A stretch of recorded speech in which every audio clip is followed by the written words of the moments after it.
आज भारतीय मजदूर संघ के जो पदाधिकारी हैं उनके साथ आज कुछ विषयों के ऊपर चर्चा हुई है। उनकी कुछ मांगें थी, कुछ मांगों के ऊपर विचार करने के लिए कहा है, कुछ मांगें पूरी भी हुई हैं। उसके ऊपर सार्थक चर्चा उनसे हुई है। जो हमारे कॉन्ट्रैक्चुअल कर्मचारी थे या कुछ अन्य और कर्मचारी थे, कुछ कोऑपरेटिव के शुगर मिल्स के कर्मचारियों के बारे में, या हमारे अन्य जो पब्लिक हेल्थ के कर्मचारी थे, उन सब को लेकर के चर्चा हुई है। सार्थक चर्चा हुई है। मैंने जैसे कहा भी है कि कुछ मुद्दों के ऊपर सहमति बनी है, कुछ को हमने विचार के लिए रखा है।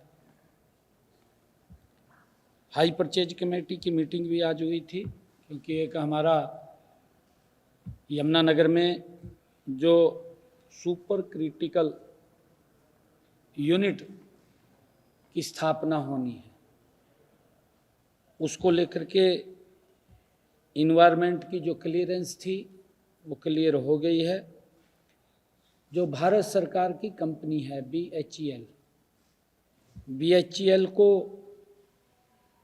ये यूनिट स्थापित करने का आज जिम्मा दिया है। 1 अप्रैल से वो शुरू करेंगे और लगभग ये 2.5 वर्ष के अंदर इसको पूरा करेंगे, वर्किंग में आ जाएगा। इसके ऊपर लगभग 7,272 करोड़ रुपए का खर्चा वो लागत आएगी। और इस थर्मल पावर प्लांट में 800 मेगावाट जो कोयला आधारित बिजली का उत्पादन होगा, आज उसको मंजूरी दी गई है। और अभी जो बेमौसमी बरसात हुई है, उस बेमौसमी बरसात के कारण हमने सभी DC से अभी वीडियो कॉन्फ्रेंसिंग पे भी बात किया है और सभी को इस बात के लिए कहा है कि वो अपने अपने ज़िला के अंदर जिस स्थान के ऊपर ओलावृष्टि से किसान का नुकसान हुआ है उसको चिन्हित करके तुरंत भेजें, ताकि उस क्षेत्र का पोर्टल, हम जो क्षतिपूर्ति पोर्टल है उसको तुरंत खोल दें, जिससे किसान उसके ऊपर अपने मुआवजे के लिए वो अप्लाई कर सके और उसकी पूरी लिस्ट भी हमें भेज दें। वो सभी DCs को इस बारे में अवगत कराया है, ताकि हम ये क्षतिपूर्ति पोर्टल वो उसके लिए खोला जाए। हाँ, उसके लिए हमने कहा है कि आप तुरंत ही कल तक हमें सारी जानकारी अवेलेबल करा दें और उसके बाद ये क्षतिपूर्ति पोर्टल हम खोलेंगे। मुझे बताओ।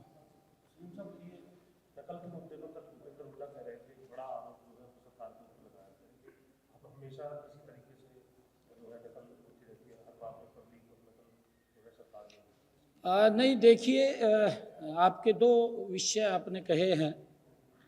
पेपर लीक का आपने कहा है, ये पेपर लीक नहीं है, पेपर आउट हुआ है। एक सेंटर से पेपर आउट हुआ है, किसी बच्चे ने पेपर बाहर दिया, उसका व्हाट्सएप बाहर चला गया और इस बात को हमने गंभीरता से लिया है। आज इसको लेकर के हमने बैठक में उच्च अधिकारियों में बैठ करके चर्चा की है। सभी DCs SPs को भी इसके लिए निर्देशित किया है और हमने ये कहा है कि सरकार की जो क्रेडिबिलिटी है उसके ऊपर कोई सवालिया निशान नहीं होना चाहिए। अगर किसी ने गलत किसी के क्षेत्र के अंदर हुआ है, हमने उसको भी गंभीरता से लिया है और उसके अंदर हमने जो संज्ञान लिया है, हमने कार्रवाई की है सरकारी स्कूलों के 4 इन्विजिलेटर्स और प्राइवेट स्कूल के 1 इन्विजिलेटर्स के खिलाफ एफआईआर दर्ज कराई है, जिनमें सरकारी स्कूल के गोपाल दत्त, शौकत अली, रकमुद्दीन, प्रीति रानी, प्राइवेट स्कूल की ममता, चारों सरकारी स्कूल के इन्विजिलेटर्स को निलंबित कर दिया है। ये उसके ऊपर हमने कार्रवाई की है। और हमने 2 सेंटर सुपरवाइजर, बड़ी कार्रवाई की है। 2 सेंटर सुपरवाइजर संजीव कुमार, सत्यनारायण को भी निलंबित किया है, क्योंकि उनकी जिम्मेवारी है। और इन मामलों में विभिन्न केंद्रों पर नकल करवाने अथवा पेपर परीक्षा केंद्र से बाहर निकलने के आरोप में अभी तक 4 बाहरी व्यक्तियों और 8 जो बच्चे थे पेपर दे रहे थे, उनके खिलाफ भी कार्रवाई एफआईआर दर्ज हुई है। इस मामले की जांच जारी है। हमने कहा है कि इसकी और डीपली जांच करें। आगे हमने सभी एसपीस और डीसीस को इसके लिए सुनिश्चित किया है कि अपने अपने जिला के अंदर वो इस बात को सुनिश्चित करेंगे कि कहीं पर भी परीक्षा केंद्र के समीप कोई व्यक्ति न जाए, 500 मीटर की दूरी से बाहर व्यक्ति रहे। अगर कहीं पर भी इस प्रकार की शिकायत मिलती है तो उसका जिम्मेवार वहां का प्रशासन होगा। और उस बात को ध्यान में रखते हुए हमने जहां पर ये काम हुआ है उसमें हमने अभी तक 25 पुलिस अधिकारियों व कर्मचारी उसमें दोषी हमें मिले हैं, जो हमारी प्राथमिक जांच थी। सभी 25 पुलिस अधिकारियों व कर्मचारियों को सस्पेंड करने के आदेश दिए गए हैं कि उनको तुरंत प्रभाव से सस्पेंड किया जाए, जिसमें 4 डीएसपी हैं और 3 एसएचओ शामिल हैं। उनके टेरिटरी के अंदर इस प्रकार का घटनाक्रम हुआ है। सरकार ने इसको सख्ताई से लिया है, क्योंकि इसके ऊपर हमारी सरकार 0 टॉलरेंस के ऊपर काम कर रही है और हम इस प्रकार की कोई भी बात को बर्दाश्त नहीं करेंगे। 4 डीएसपी और 3 एसएचओस को हमने सस्पेंड किया है और इसके साथ साथ हमने जो पुलिस के वहां कर्मचारी लगे हुए थे उनको भी सस्पेंड करने के आदेश दिए हैं। और इसके साथ साथ हमने जो मैंने बताया है कि वहां पर जो परीक्षक जो लगे हुए थे, सेंटर सुपरवाइजर या वहां पर जो इन्विजिलेटर्स जो लगे हुए थे, उनके ऊपर भी सख्त कार्रवाई हमने की है। और हमने ये भी आदेश दिए हैं कि कहीं पर भी पूरे प्रदेश के अंदर अगर कोई इस प्रकार का घटनाक्रम वो हमारे ध्यान में आएगा तो उससे संबंधित जो भी अधिकारी होंगे वो उसके जिम्मेवार होंगे। हमने सख्ताई से इसको लिया है। सोमवार से सारी व्यवस्थाएं चुस्त दुरुस्त हो जाएंगी, क्योंकि हम इसके उससे कोई समझौता नहीं करते। हमने सख्त कार्रवाई की है।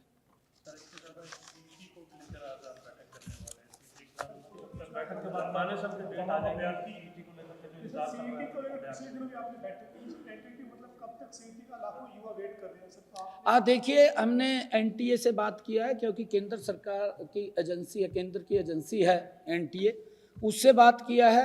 आज उसको लेकर के हम चर्चा करने वाले हैं और हम चाहते हैं कि शीघ्र ही सीईटी का एग्ज़ाम हो और उसके लिए हम लगातार अब, क्योंकि हम ये चुनाव स्थानीय निकाय का चल रहा था, अब इसको गति देते हुए जल्दी ही ये सीईटी का चुनाव एग्ज़ाम हम कराएंगे। जो बच्चों की मांग थी, युवाओं की मांग थी, उसको हम जल्दी पूरा करेंगे। उसके लिए आज हमने बैठक बुलाई है। बड़ी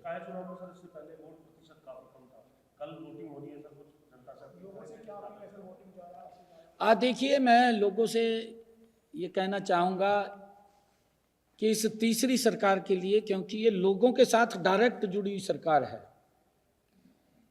उनके जो काम होते हैं, छोटे काम है, कोई गली का है, नाली का है, पानी का है, बिजली का है, सफाई का है, सफाई के साथ साथ अन्य और कोई प्लाट से संबंधित काम है, कॉलोनी से संबंधित काम है, ऐसे छोटे छोटे काम इस सरकार के माध्यम से लोगों के होते हैं। मैं अपील करना चाहूँगा सभी से कि आप इस चुनाव के अंदर बढ़ चढ़ करके भाग लें।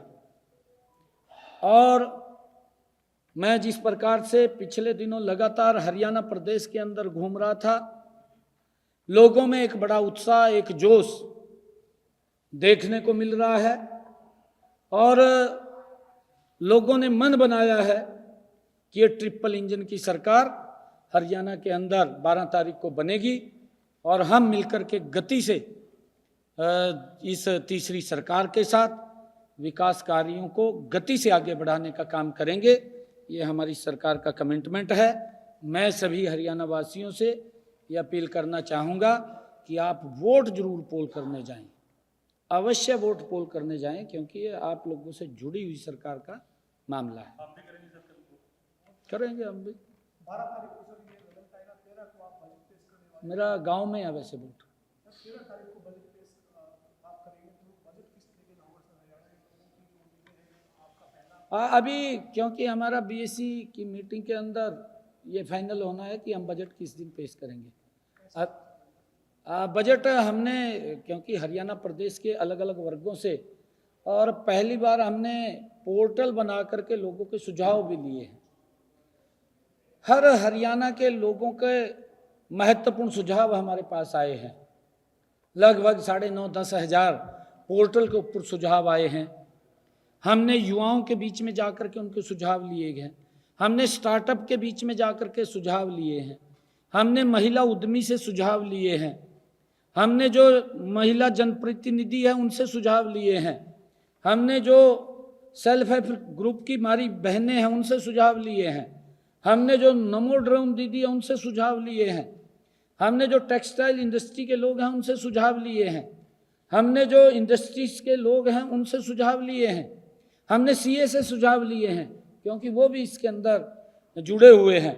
हमने जो हमारे ऑर्गेनिक खेती करने वाले, प्राकृतिक खेती करने वाले हमारे एफपीओज और हमारे एग्रीकल्चरिस्ट, ऐसे जो प्रमुख लोग हैं, वह वैज्ञानिक हैं, उनसे भी हमने सुझाव आमंत्रित किए हैं।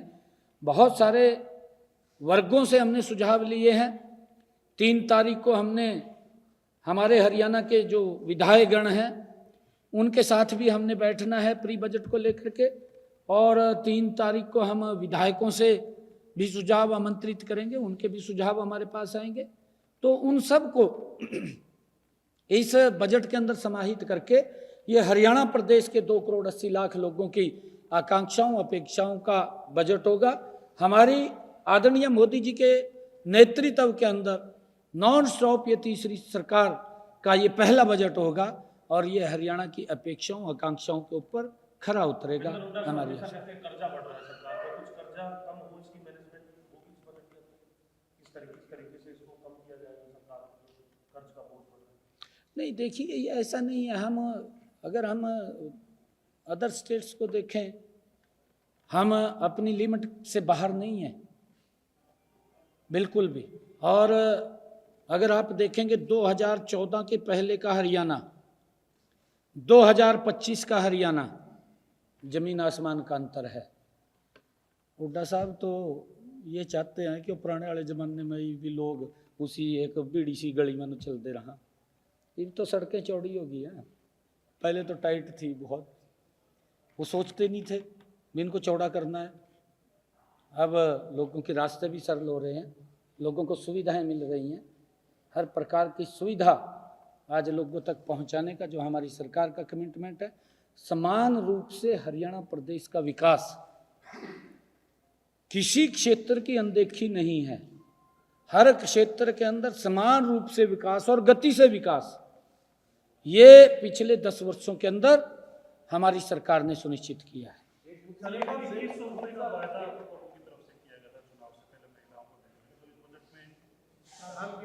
हाँ, देखिए इसकी हमने पूरी तैयारी कर ली है। अपने अधिकारियों को हमने कहा है क्योंकि हमारा ये बजट का पहला सत्र आ रहा है। इस बजट के अंदर हम उसका प्रावधान करेंगे और प्रावधान के बाद हम इसकी पूरी रचना योजना बना करके बहनों को 2100 रुपये देने का हमारी सरकार का कमिटमेंट है। क्योंकि हमारे जो वायदे हैं वो हमने 5 साल के लिए वायदे किए थे। क्योंकि विपक्ष तो ये बात बोलता है कि भाई इन्होंने तो वायदे किए थे, आज जो पूरे कर दे। उन्होंने तो अपने वायदे 10 साल में भी पूरे नहीं किए थे, वो खाली घोषणा पत्र बन करके रह गया था और तो था नहीं कुछ भी। उसके अंदर कोई ज़्यादा उन्होंने अपने कोई वायदा पूरा नहीं किया था। परंतु हमने जो पिछला हमारा 2014 का संकल्प पत्र था वो भी पूरा किया है, 2019 का संकल्प पत्र पूरा किया है और हमने अब ये 2024 का संकल्प पत्र के बारे में कहा है, इसको भी हम हूबहू 5 साल के अंदर लागू करेंगे। ये कमिटमेंट हमारा 5 साल के लिए है कि हमने अपने संकल्प पत्र को 5 साल में पूरा करना है। हमारी सरकार ने 100 दिन गौरवशाली पूरे किए हैं और 100 दिनों के अंदर बहुत महत्वपूर्ण संकल्प 18 ऐसे संकल्प हमने पूरे किए हैं। 10 संकल्पों की वो भी इसके अंदर जुड़ जाएंगे अभी जल्दी ही। उनकी आर्थिक और प्रशासनिक अनुमति आनी बाकी है, जल्दी ही वो आ जाएंगे। ये 28 वायदे हमने गति से पूरे किए हैं। इतने महत्वपूर्ण ये संकल्प हैं जिसका हरियाणा प्रदेश के लोगों को लाभ मिल रहा है। चाहे वो पट्टेदार किसान की बात है, चाहे पंचायती भूमि के ऊपर 20 वर्ष से कोई मकान बना करके बैठा है उसके सुधारीकरण की बात है, हरियाणा प्रदेश के किसानों की फसल 100% MSP पर खरीदने की बात है, चाहे हर मेडिकल कॉलेज, हर सरकारी हॉस्पिटल के अंदर डायलिसिस फ्री की बात है। लगातार हमारी सरकार ने चाहे 25,000 युवाओं को बिना पर्ची बिना खर्ची के रोजगार देने की बात है, हमारी सरकार ने गति से काम किया है और इसमें जो हमने संकल्प पत्र में वायदे किए थे वो भी गति से हम पूरे कर रहे हैं।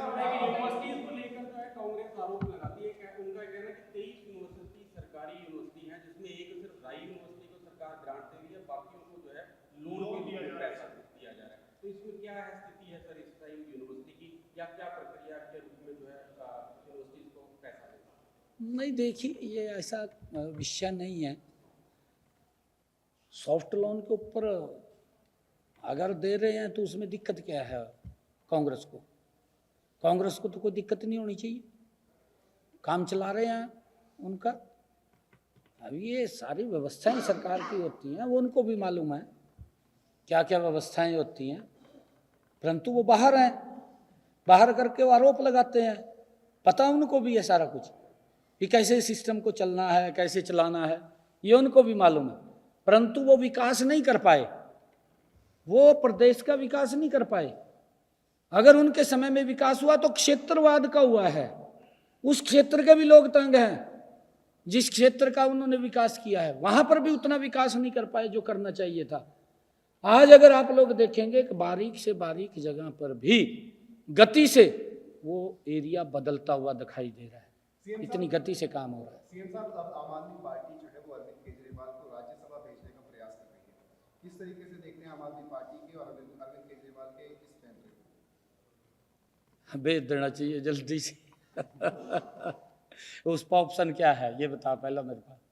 उसका ऑप्शन नहीं है कोई भी। और तो पंजाब लग रहा था जान, पंजाब वाला ने बढ़न नहीं दिया है।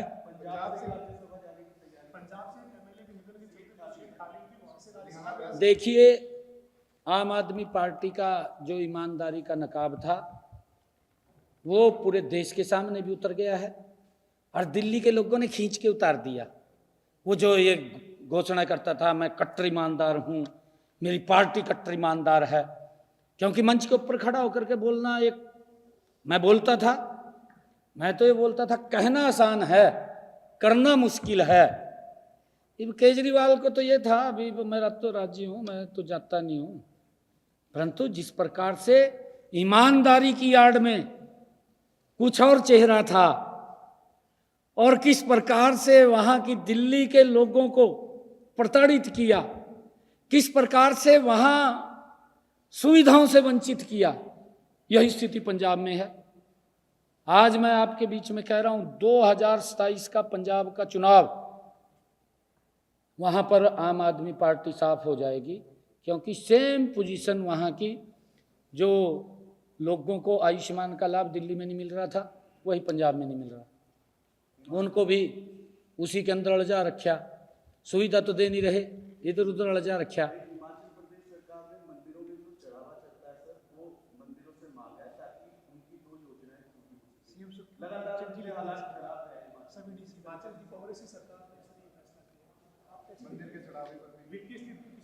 देखिए, इसके लिए विजन की आवश्यकता है, इसके लिए नीति की आवश्यकता है, इसके लिए नियत की आवश्यकता है कि हमने क्या काम करना है, क्या नहीं करना है। परंतु कांग्रेस के पास ना नीति है ना नियत है। जब नीति नियत नहीं है तो फिर कैसे काम होगा? फिर तो इधर उधर झांकना पड़ेगा। और दुर्भाग्यपूर्ण है, लोगों से प्रलोभन देकर के वोट ले लिया, उस बात को पूरा नहीं कर पाए। ये मुझे खुशी है बताते हुए, हमने संकल्प पत्र में भी कहा था, 2.5 वर्ष हो गए हैं हिमाचल की सरकार को। 2.5 वर्षों में उन्होंने कहा था कि हम बहनों को 500 रुपये का गैस का सिलेंडर देंगे, नहीं दे पाए। हमने अपने संकल्प को पूरा किया। 15 लाख बहनों को हम 500 रुपये का गैस का सिलेंडर पहुंचा रहे हैं। हमने अधिकारियों का भी, मैंने रिव्यू बैठक किया था, हमने उसको लागू कर दिया है। हमने रिव्यू बैठक करके कहा था कि जितनी भी बहनें छूट गई हैं उनके खाते को लिंक किया जाए, और लिंक करके हम उनको 500 रुपये का गैस का सिलेंडर मुहैया कराएंगे। हमारी सरकार का कमिटमेंट है, हम दे रहे हैं। परंतु कांग्रेस ने तो वोट ले लिया, वोट लेकर के झूठ बोल करके अब कभी बोलते हैं हमारे पास विकास के लिए पैसा नहीं है, कभी कुछ बोलते हैं, कभी कुछ बोलते हैं। भाई, भ्रष्टाचार के लिए पैसा कहाँ से आता है?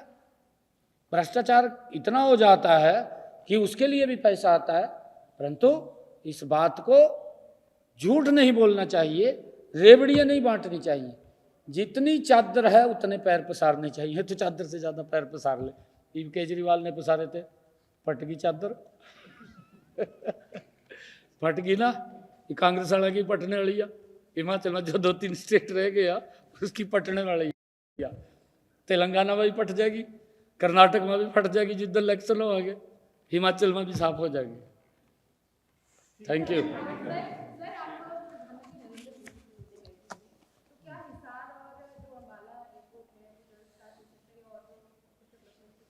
आदरणीय प्रधानमंत्री जी ने काफ़ी, मेरे ख्याल से 40 मिनट तक बातचीत करते रहे। हरियाणा के हर मुद्दे के ऊपर उन्होंने चर्चा की है। डेवलपमेंट के कामों पे भी चर्चा की है, कितने काम चल रहे हैं, किस गति से चल रहे हैं, हर विषय के ऊपर डीपली जानकारी आदरणीय प्रधानमंत्री जी ने ली है। और हमने बताया है, मैंने हरियाणा के अंदर हमारे स्थानीय निकाय के चुनाव 2 मार्च को हैं, उसके बारे में भी बताया है। प्रधानमंत्री जी ने कहा है, उनसे आशीर्वाद हमने लिया है कि हम यहाँ से सभी सीटें 12 मार्च को कमल के फूल के ऊपर खिलाएंगे, क्योंकि ट्रिपल इंजन की सरकार बनेगी। आज हरियाणा प्रदेश के लोगों ने भी मन बना लिया है। आज वो ट्रिपल इंजन की सरकार के साथ गति से विकास चाहते हैं। आदरणीय मोदी जी ने यह आशीर्वाद दिया है, और उनका आशीर्वाद लेकर के हम ये ट्रिपल इंजन की सरकार बना रहे हैं, और हरियाणा को एक विकास की तेज गति के ऊपर आगे ले जाने का काम हम ट्रिपल इंजन के साथ करेंगे। जो भी समस्याएं, जो भी दिक्कतें लोगों की हैं, उनका हम लगातार पीछे भी समाधान कर रहे हैं, आगे भी करेंगे। Thank you.